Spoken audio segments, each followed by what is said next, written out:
JKB back with another episode. Today in the show I'm reviewing Doom VFR, thanks to Bethesda for sending over the review copy. Almost all PlayStation VR games in first person have been kind of set up as shooting galleries, where you simply stand still and shoot at moving targets. Doom VFR doesn't do that. You'll find yourself moving around levels at times with brilliant speed and precise movements that'll leave you feeling like a badass. The idea of turning the latest version of Doom into a VR game sounds amazing on paper, but I had my doubts going into it. How would you take that smooth gameplay from the core game and move it over to a PlayStation VR world unless you kind of downgraded it? When I first stepped into Doom in VR, I was put into a tutorial that did its best to kind of make me understand exactly how I'd be using the PlayStation Move controllers to move my character around in the game. The face buttons would either turn me around or step me forward or back, and that just wasn't the best way to move around my character.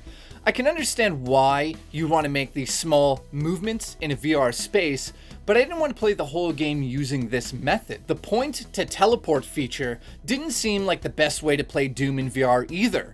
I thought, how am I going to teleport around this place while I'm trying to deal with so many demons coming at me?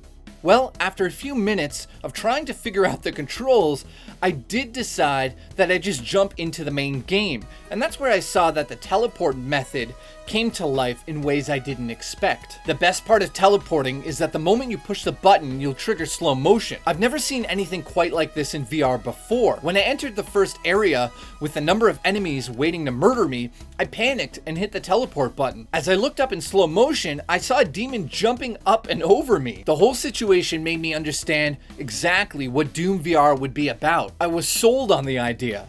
But I wondered if the rest of the game would carry on this momentum. There's 3 ways to play this game. One of them, unfortunately, I was unable to do, and that's using the aim controller, which is about $60, $70 used now.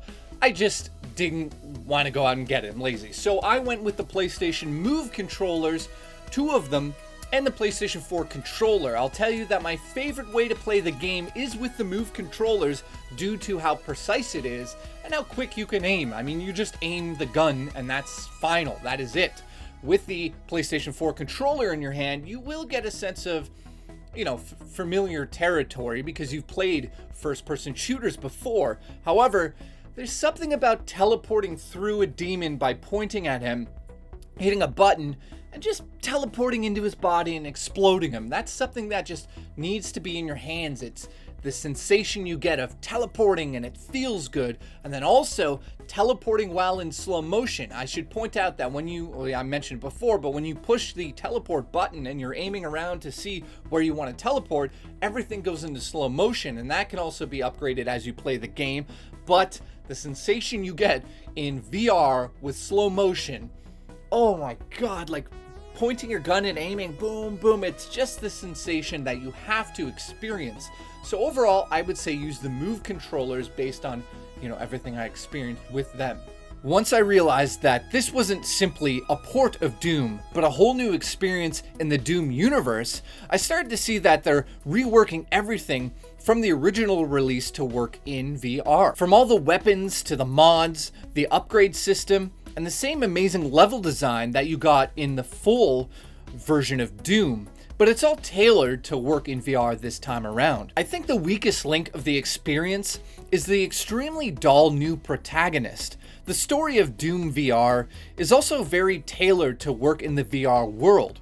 After the second mission, I started to get the sense that Bethesda was just trying to say, hey, look at how well our first-person game works in VR. We're just putting a simple Doom paintbrush to it, but look, it's amazing. That's not to say that you won't have a blast of a time when you come across the kill zones in this game. I just think Doom VR hits all of the points you need to make a good VR experience. One of the major disappointments has to be that the campaign is only 4 hours long. And when you look at games like Skyrim that have been fully developed now to work in PlayStation VR, then you look at Doom 4 hours, and I understand it's a whole new game, new protagonist, new story, which isn't the best, but saying all of that, 4 hours is a bit of a letdown, and the pacing of the game does feel completely off. The amount of kill zones that you kind of reach while you walk around these levels It's too sparse. I feel like there should be demons everywhere, and I should just be blasting them apart. You just don't do that in the game.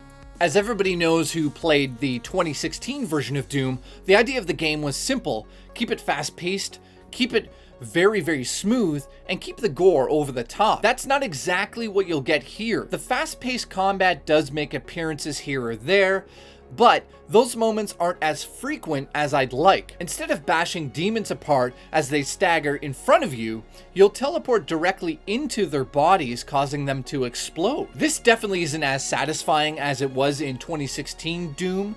I just feel like, it's a little disappointing to not really be bashing them apart anymore, but simply teleporting into them and causing them to explode. Now let's get into the good and bad of Doom VR, starting with the new protagonist.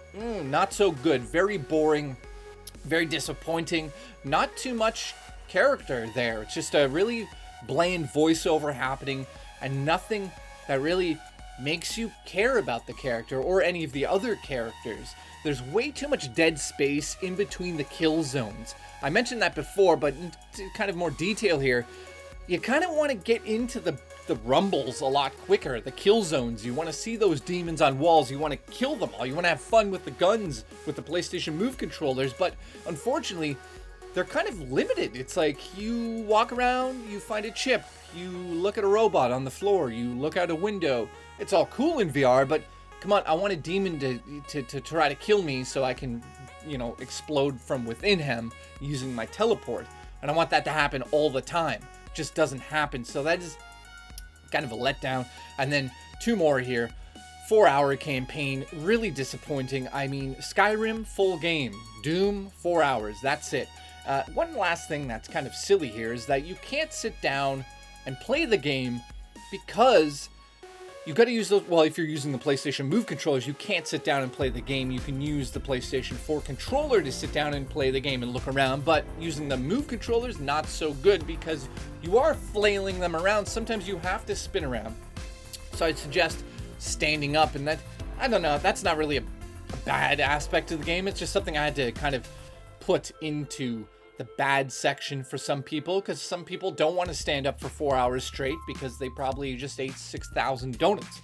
Moving on to the good though, PlayStation Move support is absolutely amazing in the game, feels very 1-to-1 ratio, and there's no real major issue with the controls other than spinning around. Yes, you can hit the triangle button on your Move controller to turn right around in VR, like an instant turnaround in your headset. It's a little off-putting, and I did get a little dizzy using that. So the PlayStation Move controllers are my favorite way to play the game. Teleporting mechanic works so well in the game, especially the fact that, obviously in the original Doom from last year, when you go up to an enemy and smash through him as he's kind of staggered, that was part of the reason you're playing Doom. And in this, the teleporting through and into a demon and exploding is just as cool, kind of, but not as fulfilling. Level design is amazing in VR. Walking around, like I said, the kill zone's very sparse, but you'll see a lot of details on the ship that you'll find to be kind of really cool to see in VR, because we've never seen Doom in VR before. So to walk up to the displays and all, look out onto Mars was awesome. And overall, it looks really good in PlayStation VR. I mean, there's no major blurring effects going on because it's all contained to sort of inside the ship, so you're not dealing with that. So overall, I'm going to give Doom VFR a 7.5 out of 10. Do I recommend it for everybody that has PlayStation VR? Absolutely. There's no reason you shouldn't go out there and experience the game. I think if you're a hardcore fan of Doom, you really should go out there and pick it up if you have the VR headset. It's definitely not a game I would say like Skyrim, go pick up the VR headset for your Sony PlayStation because you need to experience it. I'm saying if you do end up getting it for Christmas at, a cheaper price or whatever it may be, definitely go check it out. You're going to have a great time with it. So thank you so much for watching, and I'll see you in the next episode of JKB.